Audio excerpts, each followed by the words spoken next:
So the first one was the Banting postdoctoral fellowship. So this is done by the Canadian Research Council, and it is for either Canadians to go abroad or for non-Canadians to go to Canada. So this one has a very lucrative salary. It's certainly higher than the average postdoc in Canada, but there is nothing included for travel or consumables. It is just your salary. So you'll need to talk to your supervisor about then getting money to go to a conference. There are three major criteria for this application, all of which are weighted equally in this case. So the first one that will almost always be assessed regardless of the fellowship is obviously the applicant, that's you. So this will include the CV, a list of your publications, for example. In this particular case, you also had to write 3 of your top contributions to research and 3 written contributions of when you showed leadership, either in or outside the lab. For this one, you also needed 3 letters of support from referees, one of which is called arm's length. So someone who has not directly supervised you, so someone you've met at a conference or an international collaborator, or potentially your external examiner from your PhD defense is a common one. The second part is the proposal. So this will take up by far the most amount of time when it comes to writing your application, particularly as it's something you've not likely to have done a lot during your PhD. Certainly when I was writing my Banting application, this was the first time I'd written a proper proposal. So they will all have either page or word limits, and this can either include the references or there'll be a separate section for references. You just need to read the scheme notes and find out what the exact criteria are that you need to follow, because if you don't follow it, then they won't assess you. The other thing, which is really quite a small part of a normal application, but is really quite important, is the lay summary. So this is, as it sounds, a summary of your work to a general audience and not a specialist in your field.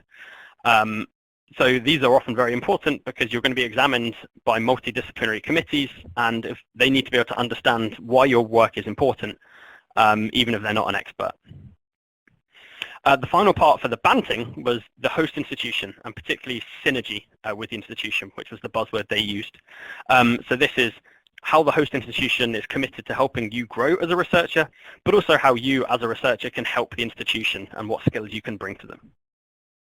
So just as a vague timeline, so this is actually this year's 2019's timeline. So the deadline is in September. Once you've submitted the application, so it's quite a large application to prepare, but once you've submitted it, there are no further steps until you hear a result, either positive or negative. There's nothing in between.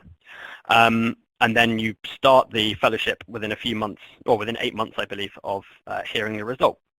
What's really important to note for this is that because these are quite competitive, the institutions are only allowed to submit a certain number of applications. So this means that particularly the more popular institutions will have an internal selection procedure to make sure they're only putting forward the best candidates. So this is not a problem as long as you know about it. So for me, although it says a September deadline, when I applied and was putting my application together at the end of May, start of June, I thought I had quite a long time. And then I found out the University of Toronto had an internal deadline at the end of July. So suddenly I had 2 months less time than I thought to prepare my application. So try and find out about this as early as you can. This won't be true for all fellowships, but it will certainly be true for some of them. So this is something you want to find out as early as you can. So the second one, which is what I'm on now, is the Veni Fellowship. So this is done by the Dutch research agency, and they have 3 kind of career stages, the Veni, Vidi, Vici, after Julius Caesar. So this is really kind of a stepping stone between a postdoc and your own independent position. So it is formally an independent fellowship, but the money isn't enough to actually set up your own lab and get your own equipment necessarily. So you'll still be working in someone else's lab. So it's worth 250,000 euros over the 3 years, although this was the first time I found out that just because you've won 250,000 doesn't mean you get that amount. The university ends up getting some of that. And you actually need to write a full budget. So for your salary, but also for consumables and glassware and travel, etc., etc. And that needs to be approved by your host institution. So again, that can take some time if you've never done it before. So again, this was assessed according to 3 criteria. So again, the applicant, there was a bit more of a focus on international activities and teaching in this particular procedure. Interestingly, there were no reference letters at all in this case at any stage of the application, so it was just your application. Again, secondly is the proposal. This time the word limit was 2,000 words or no more than 6 pages. Again, excluding references. And again, there was a very important lay summary to include. In this case, instead of there being synergy with the institution, the third criterion was knowledge utilization. So how will the knowledge that you generate during your project be used and shared during and after the project? So this could be writing publications, it could be getting patents, or if it's very applicable, maybe starting a spin-out. If it's a bit more fundamental, then maybe giving a public seminar, this kind of stuff. But it's a common part of these Dutch proposals. So to give you the timeline here, this is actually the timeline because I looked up my emails. These are the dates that I did various things. So the application was submitted on January the 9th. In this case, then, the application went to several, in my case, 3 specialist reviewers who are experts in my field. They then sent me I was then sent the comments and criticisms on that proposal, and I actually got a chance to write a rebuttal if I disagreed with anything they said or if they misunderstood something. And then their expert comments, my rebuttal, and the rest of the whole application got sent to an interdisciplinary committee who chose the most promising candidates to come for interview. Again, the interview was in front of a multidisciplinary panel. They were all within the same domain, so I had scientists, but my panel was made up of mathematicians, earth scientists, as well as chemists. So it means the presentation you give has to be relatively general. You can't get into the nitty-gritty of your proposal because over half the room won't understand what you're talking about, and that's not a good starting point to get a positive decision. So then you find out the decision a few weeks later and then start within a few months. So I'd just like to end up with kind of my top tips that I've learned during the process, or I knew from the start, but are good to reiterate, is make sure you start early. The process can take a long time, particularly if you've not written a proposal before. To do a good job, it takes a good deal of time and edits. Also start early just in case there are internal deadlines. Try and find out about that as soon as you can. Don't get caught out. Get people to proofread your application. Again, this is obvious. You don't want any typos in your application, but particularly the lay summary. Give that to a friend or a relative who is not in your field and see if they can understand what you're proposing to do, because if they can't, there's a good chance that the multidisciplinary panel won't either. This one's a bit of a pain, but make sure you get your reference letters submitted in time. This is your responsibility, even though it's the referees who have to submit it, because if they don't submit it in time, then your application is not eligible and you've wasted all the rest of the time with the application. So make sure you chase them up and get them submitted in good time. If you're giving an interview as part of the process, make sure you do a practice interview for that.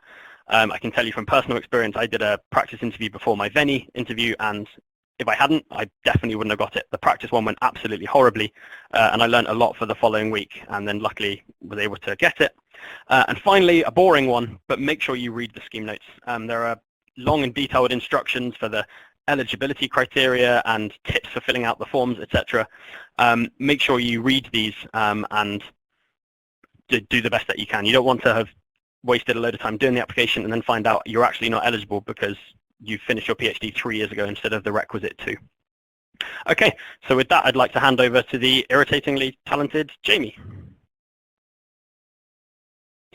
Thank you very much, Andrew. Indeed, our next speaker will be Jamie. Jamie, please go ahead. So, hi everyone. Yes, like Andy's just said, I'm Jamie. A quick background on myself. In 2011, I received my master's degree from the University of Sheffield in the UK before moving to Australia to undertake my PhD at Monash University under the supervision of Professor Cameron Jones. Now, in terms of postdoc experience, I've undertaken 2 postdocs, 1-year C-funded postdoc at Monash University in Australia, and a 2.5-year Leverhulme-funded postdoc at the University of Oxford, under the joint supervision of Professor Simon Aldridge and Jose Goicoechea. And as with Andy, I'm a synthetic chemist.